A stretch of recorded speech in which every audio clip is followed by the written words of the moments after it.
So what is the next job for us? Next job is how to compute like a CR and AVE.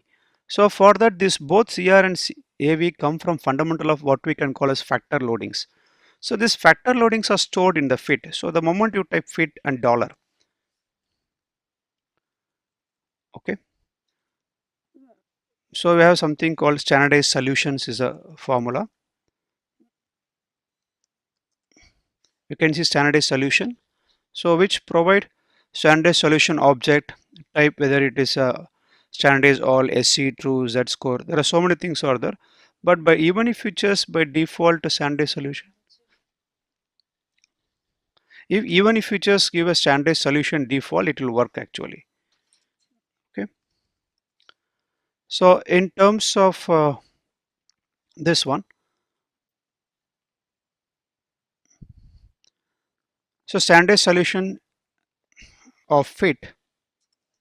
So this will take only this portion of our analysis. That is what we can call as it is taking the only the standardized figure of each one left hand side, right hand side operations and estimated score, standard error, p-value, lower and upper confidence interval. So this is fine. Now in these things, if you see here, the symbols are changing. As we are aware of, this symbols meant for the reflective indicators, and this symbols meant for correlating the errors or correlating the between the variables. So here we just want only the symbols indicating the reflective indicators. We don't want other things at all. So the next line, what we are doing, just we are indicating take only these things. So I will run this. It accepted, and this is a syntax. We have to follow the syntax as it is. Sorry, it got accepted now. So we'll run this command. So if you see what this contain, SL contain. So SL contain only the correlation score, or what we can call as a factor loading of each items. So that is what SL contains. Now further we'll take square of this SL, that is what we can call as this R square. Then we'll say 1 minus SL square, it is nothing but error, the residuals. So you can see this.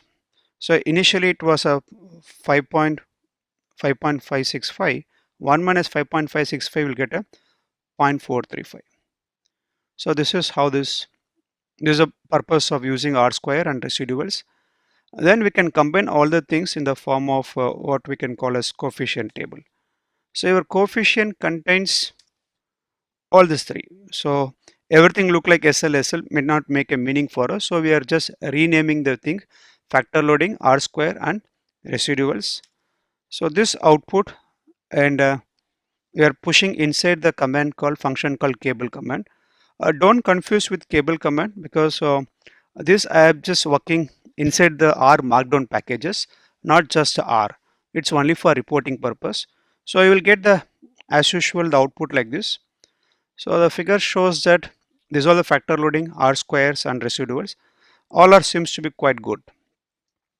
Then further, so to calculate our what we can call as CR and AV, we need some input. The input is nothing but the just only this figure, what we can call as this is the only input for us. So this is the input for us. It is nothing but a coefficient factor loadings of each items.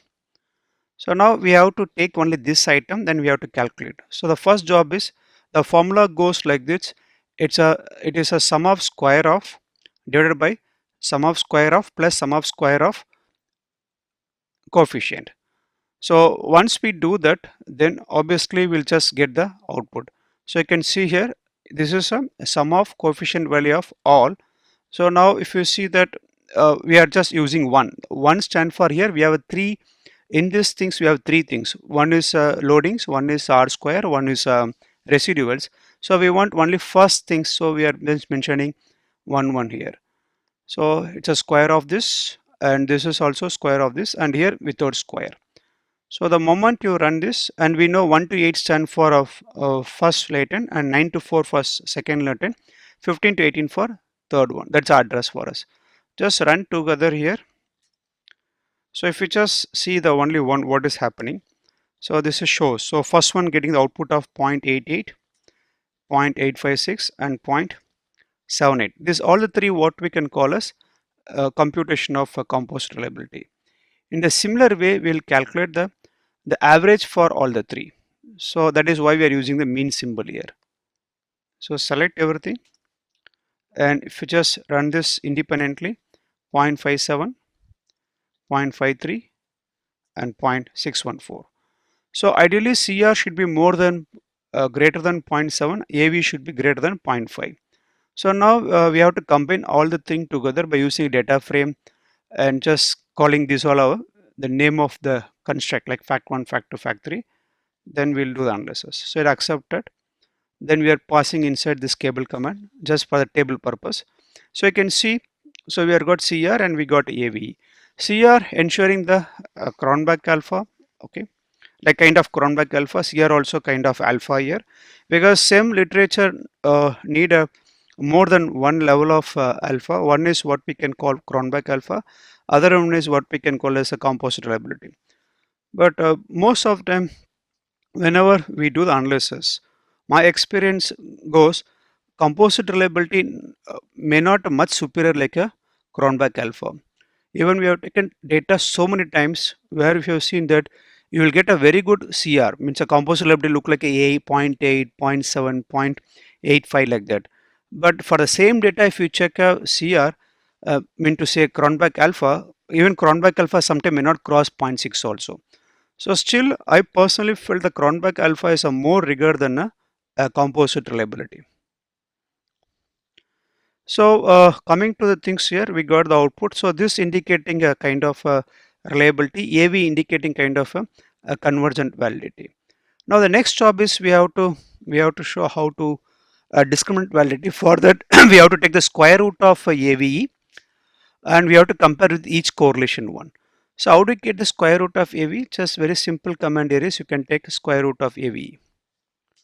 So this is shows 0.57 become 0.7, 0.53 become 0.730, 0.61 become 0.783. So that's a square root, and we are storing in object name called, we can see this object name CRAV square root. We are getting a new variable now. So if you just run this command, only the CR alone, you can see that. So we just made a one more column by name called square root AVE.